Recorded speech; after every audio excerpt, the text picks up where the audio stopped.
Hey guys, Jay here and welcome to another cosplay tutorial. Just in time for Halloween, today I'm going to be showing you how to make a machete for really any character that uses a machete, but this is specifically Jason Voorhees from Friday the 13th.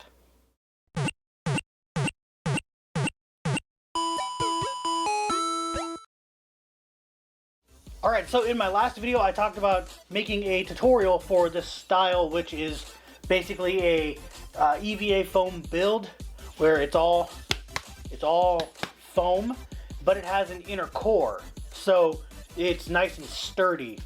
I've never done this exact style before. I've done it with cardboard before. You guys have probably seen that in my Darui sword tutorial, but I've never done it like this until that prop, which you can actually kind of see right there in the corner. So like I said in that video, I did say I was going to do a tutorial for that style. So this is that tutorial. So because it's close to Halloween, this is a great prop for me to put out for a Halloween video. Might as well. So this is my Halloween video. Before I begin, I should tell you guys this is a different style of tutorial video. I'm doing a voiceover this time rather than how I normally do it, where I'm speaking as I'm doing whatever it is I'm doing, and it's all at the same time, rather than recording the voice later. So I did the voiceover instead, and it also shortened the video a lot. If I did it the normal way, this would be over a half hour long, but since I did it this way, it's going to be under 10 minutes. The first thing you want to do is make a pattern and then just cut it out. Here I'm using a straight edge to make sure that my edges are straight, but you don't have to. Trace your pattern onto some 1/4 inch thick EVA foam. Use a straight edge to make sure your cuts are straight. Here I'm making the handle a little bit longer so that I can add part of the handle. Then I take some scrap foam and use the straight edge to make a straight cut. I then match this cut with the bottom of the blade. I then freehand draw the rest of the handle. After cutting both the top and bottom portion of the handle out, I then grab a 3/4 inch dowel, which I'm going to be using for the inner core, and press it into the foam to make an indentation. I soon start to realize that this does not work very well, so I'll move on to using a pencil to trace out the path where I want the dowel to go. I then cut this section out of the foam because the dowel is going to actually sit in a channel. I do the exact same thing for the bottom of the handle. Then I put it all together and mark off where I'm going to cut the dowel. I then tape it to my table and use a hacksaw. Now you don't need to use a hacksaw, you can use any tool that's meant for cutting. We actually have a bandsaw, I just didn't want to use it. After cutting it, the end is pretty rough, so I use a Dremel on both sides to round off the handle just a little bit. Then we contact cement everything in place. Now I should state that contact cement is not the same as regular glue. Unlike normal glue, you don't put the two halves together while it's still wet. You actually wait for it to dry almost all of the way and then put the two pieces together. This will have a much stronger bond, and this is just kind of how this stuff works. It can take between 5 to 15 minutes before you can put both halves together. It depends on how much glue you used. The more glue that you caked on there, the longer it's going to take to dry. So I already knew it wasn't going to be thick enough when I started, so I traced a pattern on some craft foam. And I believe this is the 2mm craft foam. I just got it at Walmart in a big pack. I don't know, it's a 12 pack. But the size is supposed to be 11 by 17, and my blade just happens to fit perfectly at a diagonal. Anyway, I just traced out the pattern and then cut it out. I then used the now glued together pieces to trace out the handle. On the 1/4 inch foam, trace out the handle again, but leave some space for the top. You can design this however you want, but I made a curve because that is what I'm used to from old school machetes. That's just how they look. After cutting that piece out, flip it over to make a mirror version. So now you have two mirrored halves.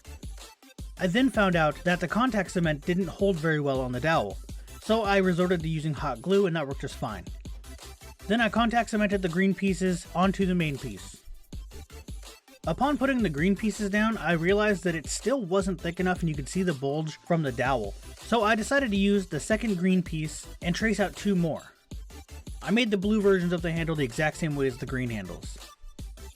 I then contact cemented everything on and pressed down really hard to make sure that it stayed. This is optional, but I cut off the excess because I had way too much. You can also use a Dremel for this. I then used the Dremel to take off the pattern on the back of the handles. And then I put contact cement on the flat side of the foam, that way it stuck better. Using the Dremel, I flattened things like the front and back of the blade so that everything was more flush with it, as well as rounding off the handles to make them more comfortable. I then used the straight edge again on the pattern to mark where the bevel is going to be. I cut that out and traced it on the main blade. And now time for the belt sander. I don't really know how to give you tips on a belt sander. This is really like my second time using it. So just don't push too hard and be careful. So being very careful, I ended up making a nice blade shape. Using a sanding drum, if you press straight down into the foam, it looks kind of like rivets. So I went with that. Now we're on to the final painting steps.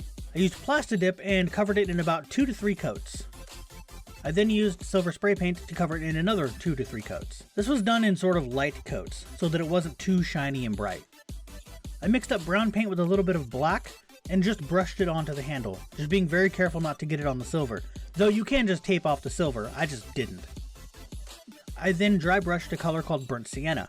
Another thing I should explain, dry brushing is very similar to just regular brush-on painting, except you wipe off the majority of the paint off of the paintbrush so that there's a very, very minimal amount. I then painted the rivets silver. And the last thing I have to explain, this is what's called blackwashing. This is where you take black brush-on paint, dilute it with a ton of water, mix it all together, and use a napkin or paper towel of some kind, dipping it in the paint and wiping it all over your prop. This will let the black paint seep into any crevices, like where the rivets are, but you can wipe it off of the surface. This will help make the shadow areas a little more prominent, and especially in this type of prop, that's definitely what you're going to want. And once you're done with that, you're basically finished. Alright, I hope you enjoyed this tutorial. I hope it helped you guys.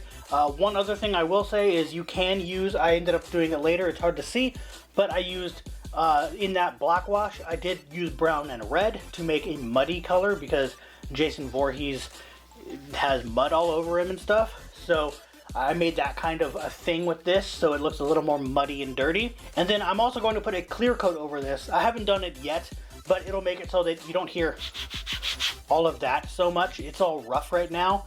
Putting the clear coat on it will make it a little more shiny and glossy, but it'll make it have a nice finish so the paint won't come off, all that kind of stuff. I also noticed that in some screenshots there's twine wrapped around the handle for Jason Voorhees.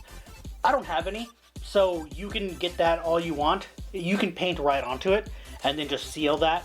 It's fine. If you put that on before you plasti dip it, then it'll work just fine.